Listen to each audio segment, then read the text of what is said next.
What's up, y'all? It's like 4 o'clock in the morning. Some craziness like that. Just sitting here. Just got the phone, my little brother. Talking to him. He was watching my YouTube videos. My little brother always a comic relief. He a trip. Got a new girlfriend. Yeah, she's beautiful. I like her. She got kids. They wonderful too.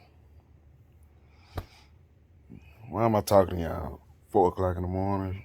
Well, I don't know, man. Half of me is like, I gotta keep some content going. I'm talking to my little brother about like, how personalities, these guys that be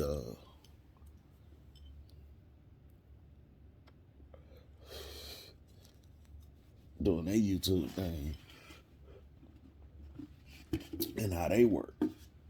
You know, especially the successful ones. The successful ones, for some reason, they always got chaotic stuff going on, and so they're successful. People like chaos. It is what it is. You know, I like looking at it too. I ain't gonna lie. I like looking at it. What to talk about? I don't. I need to go to sleep so I can go to church in the morning. Knowing me, I just go ahead and stay on up and go anyway. You know, I haven't been a big sleeper for a long time. Probably since I was about 19. Like I always make a joke. Shit, from about 18 to about 25, I don't even remember sleeping. Other than you lay down and then just so you can get some rest and be halfway rejuvenated. I was in the army then, so sleep. You kind of taught sleep doesn't really matter, but it does. The older I get, the more it does matter. Like if I go like a day without sleeping, like I can feel it, mentally, not just physically. Physically I may be up, moving around, doing stuff, but mentally, I know, like, man, I gotta get some sleep. My mind is like at max capacity, you know. But physically, I feel fine. So, whatever. All right, let me tell you about my new girlfriend. For one, she's a career woman. She's a phenomenal worker. She's so beautiful too, but she's humble. You ever met a? Man, I scuffed up my J's. You ever met like a humble, beautiful woman? You know, that like she's really pretty, but you can tell that's not the depth of her character. The beef I got with pretty girls and probably a lot of other men is that they base their character around their beauty. You know what I'm saying? And it kind of makes them a shitty person in most cases. You know, but I think it's called the pretty girl syndrome. I think. What does that mean? Basically, when a woman has been pretty her whole life, things have been kind of easy for her. And I know pretty girls get on him. Yeah, it ain't been easy for me. And shut up, bitch.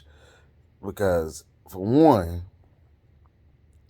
the pretty women, you don't have to go through certain stuff. Only thing you have to go through is jealousy from other women. Women are just jealous creatures in general. So you throw the pretty thing in there, and you're gonna probably be isolated. Probably hang around other pretty girls, or you're not gonna hang around, as pretty girls, and so you're gonna have to not dumb yourself down, but I guess I don't know. Anyway, pretty girls, I think, feel like they don't have to. do much. You know, they don't have to. They don't really have to put much effort in. Uh, they usually date shallow guys. You know, they're not as intelligent. You know, sometimes they are, sometimes they aren't.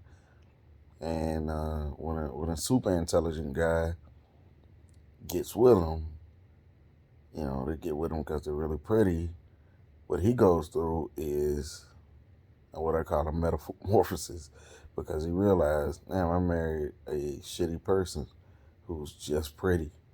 That's it. That's all they got to offer the world. And they're entitled, and they're this, and they're that. And they wind up miserable in most cases. So, you know, I don't have one of those. I have a dime all the way around. Personality, beauty wise, body wise, the whole nine. She's total package. Yep. I'm bragging on her. Sure man. And yep, she's black. She sure is. That don't matter, Walt. Yeah, it do. It always matter to y'all. Y'all give a shit. Don't even try that shit.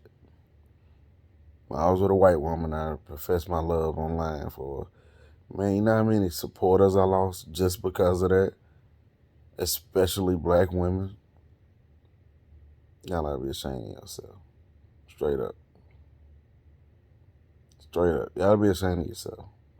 But the black race of people, it matters if we date a black woman. And I'm gonna tell you why it matters.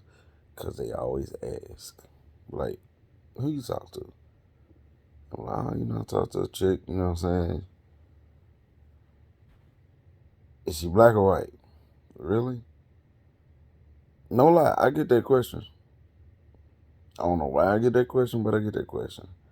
And when I was with a white woman, by the way, the woman I was, my ex, was the first and only white woman I had ever been with. And for some reason, it got I got labeled as, you know, a black guy that loves white women. First of all, I loved that white woman. Let's get that correct. Um, and I don't think there's anything wrong with, you know, dating anyone outside of your race. You know, we gotta do better, man. Like straight up. And I'm gonna tell you who give you the most flack about it. Black people. We do that shit to each other, man. Straight up. We'll look at a motherfucker and be like, we'll judge them right out the rip, just because of their uh, racial preference. And they might not even be that racial preference. They might have just been feeling that person. And they might not even look at that person like that. Now, I'll say this.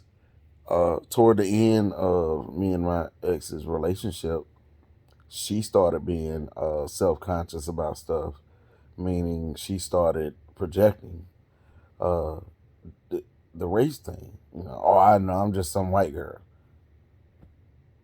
I don't give a shit, bitch. If you was yellow, if you getting on my nerves, you getting on my nerves. I don't care what color you are. Get out of my face and shut the fuck up. Sit down somewhere. So I've never, and if anybody ever spread that rumor or Walt P. prejudice and all this, it don't matter. Let me tell you, I've been all over the world and I've had them all. I really don't give a shit. If you're attractive, you're attractive. And if you got my flavor at that moment, then guess what? I'm gonna lay your ass down. Straight like that. So, and that's most men, man. We don't give a damn, man. Now I'm gonna tell you who do give a damn. White men. White men tell you straight up whether they'll deal with black women or if they're attracted to black women or not. Now, I'll tell you this. I think a lot of white men secretly are attracted to black women. It's almost like they're forbidden fruit to them. Kind of like how white women were to black men in probably the 80s and 70s and shit like that, you know. by the time the '90s came around, white women were a dime a dozen. You know, we had access to you, so it really didn't matter to us. Especially now, you know, you see a black man with a white woman, you kind of like, oh, that's what's up. But back in the day, you know, that was taboo. So, you know, it made them prime real estate. And same for us, I think, for them. It made us prime real estate for white women because we were so unobtainable. You know, black women coveted us. Black women looked at us as a commodity. Uh, but I don't think black women look at us like that anymore. I don't think black women give a shit what we do anymore. Uh, Now, when it comes to whose fault that is, I can't righteously say. I can't say if that's our fault or you know. I don't know whose fault it is, but I will say this: I know that black men uh, we haven't been representing for a minute as far as uh, being at the top of the food chain when it comes to the dating game. You know, a lot of black men are you know gay, undercover. A lot of black men are you know don't want to work. Or you got a bunch of kids you don't take care of, or you know your mama's boys, and you live with your mama, don't want to move out, or uh, you know got some issues where they whoop on women, you know, just craziness. And so then there's us elite few that you know I ain't gonna say I'm perfectly fine. You know, I got issues too. I'm fucked up. You know, just like anybody else. I got issues. I got space issues. Uh, you know, I blow money like water. You know, I smoke cigarettes. Uh, I don't drink. I don't drink. Um, but, oh man, I don't do. But I got issues. You know, I can be a little inconsistent. I'm willing to admit that. You know, but I'm human. You know, human beings we do stuff. You know, we do stuff. What's the point of this, Walt? Ain't no point. You know, a bunch of you motherfuckers get online and you talk a bunch of craziness that you don't really mean. You know, me, I'm gonna tell you my thing. I try to be as informative as possible. I always try to get some game or, you know, something I discovered, you know, anything to just not be, you know, not add to the degradation, whatever the word is, of my people. You know, I try to stand for something, try to be an example. But that ain't what y'all want. That is not what you want. You want me going out there and you know, pushing homeless people over some craziness or talking some crazy stuff. You know, me and my producer Bone, we talk a lot about you know what we're gonna do with the new show and how we're gonna get the people and stuff like that. And you know, I always tell him, you know, well, I know how to get the people. I know how to do this. No, truth is, man, what's gonna be required to get millions of you simple-minded people? No offense, man, but I'm just calling it like it is, man. You know, because let's be honest, the people that you're gonna attract with, you know, the rhetoric that you spew out of your mouth to get the kind of views that you know get you the $3,000 and $4,000 YouTube checks a month attracts a certain demographic.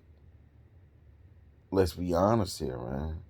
And with that certain demographic, you know, you got to put on a show for y'all, man. I gotta put on a show. I gotta talk crazy. You know, I gotta call people out. I gotta argue with them, which is, by the way, not masculine at all. Arguing with another man, arguing with a woman, arguing with anybody is not a masculine trait. Let me put that out there. So those of you that pride yourselves in arguing and, tongue wrestling, and, I'm gonna get the last word and all that right there. Guess what? If you're a dude, you're not a real man. You're probably raised by a woman, and that ain't cool. That ain't cool. It is not masculine. I'm sorry. What are you gonna do? It's not masculine, man. I ain't got no business arguing with another man. I ain't got no business arguing with a woman. But at least that woman, at the end of this, we can go have sex. Or we can go make up. What I'm gonna do with that dude after we get through arguing? Dap your ashy ass knuckles up? No. I don't. We ain't got no business arguing, man. So y'all stop that, man. I be seeing folks on Facebook, like I'll see some chicks arguing with each other. They going back and forth. Okay, that's given. All right, I understand that, but I always see some dust, some mustache dude jump in the comment section. That's my cousin. That's my sister. Throw his 2 cents in. I want all the smoke, nigga. Sit your ass down somewhere and let them women do their thing, man. Let them women do that. You ain't got no business arguing with no woman, bro. You for real? But you got these dudes that'll get online and argue with women, man. I don't get it. That ain't masculine, bro. That's weak. That's a woman trait, man. You're a woman. Female. Estrogen, bro. That is not testosterone-based energy at all. Your daddy should have told you. Well, let's be honest. If you doing that, you probably ain't had your daddy raise you. Let's be honest. I ain't taking no shots. That's just the truth. That's just the truth. That's why a lot of you guys, man, they lost, man, and they really fighting against something. It's natural because they were raised in an unnatural setting. They were raised by their mama. They were raised on feminine energy their whole life, and they had to figure out how to become a man, hanging around a bunch of other dudes that trying to figure out how to be a man. And you got this one big mess. I heard a dude online say something very interesting. He said because he was raised by a woman, that it made him resent men because his daddy wasn't in his life. And said another man couldn't tell him nothing when he was a kid, but another boy he would listen to. I thought that was very interesting. I thought it was very credible also. And it made a lot of sense to me, And so at this point in 2021, and when I was growing up, a lot of my homeboys didn't have their fathers growing up. But, he had a lot of us around. And so what you essentially had was the blind leading the blind. And then the blind grew up to have their own children, only to blindly lead them. Now, granted, you can break that curse of, a fatherless household, a fatherless bloodline. You can break that curse. And some of my homeboys did that. They did just that, man. They broke that curse, and they are phenomenal fathers. Like, real talk. Real talk. They're great fathers to their kids, man. Some of them not so much. Some of them not so much. Some of them in prison, you know. Some of them, uh, took the option of how they raise their kids is, you know, the homeboy way, meaning they're homeboys with their kids. Oh yeah, I smoke with my kids. Oh yeah, I drink with my kids. I do this with my kids. Good for you. You're not a parent. You're a friend. That's not what a parent does. A parent has limitations. A parent, you know, is gonna make the hard decisions. You know, a parent's gonna say no. That's messed up. Don't do that. But it's just this. Nope. I said no. No, I'm running away. All right, bye. Make sure you packing up clothes. Because you the parent, man. You gotta make them tough decisions that, you know, may hurt their feelings, but it's gonna help their life. They'll be alright. Hurt feelings ain't never killed nobody. But a friendly parent could lead that child to destruction because you didn't have the balls, you didn't have enough love to let that child know that what they doing or what they're about to do is messed up or that it's stupid. It could be fatal to them. You can save them a lot of heartache, man. So I guess the moral of the story is, stop being friends with your kids, man. Whoop their ass every now and then. You know, tell them no. They'll be alright. You'll be alright. Stop being afraid to lose your kids. If you're afraid to lose your children, then for one, you're no better than any other parent. Every parent's afraid to lose their kids, but that love and will to protect them should override that fear of losing them. To prevent losing them, forever, meaning they be in the grave earlier than they should be. Um, you stepping up to the plate and saying, you know what, I'm gonna have to be an ass right now. I'm gonna have to let them. I'm gonna have to tell them no. It is what it is. Get together, people, and let's go for my people, especially, man.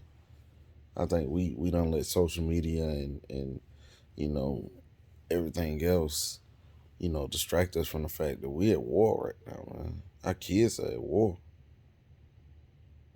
and whether they're casualties of war or whether they're conquerors, it's solely up to us, man. We gotta be on our game, man. I'm gonna tell you, black people, we gotta be on our game more than any other people in the world, especially here in the U.S. I can't speak for overseas or I can't speak for them, but I can speak for us here in the states. We gotta be on that game.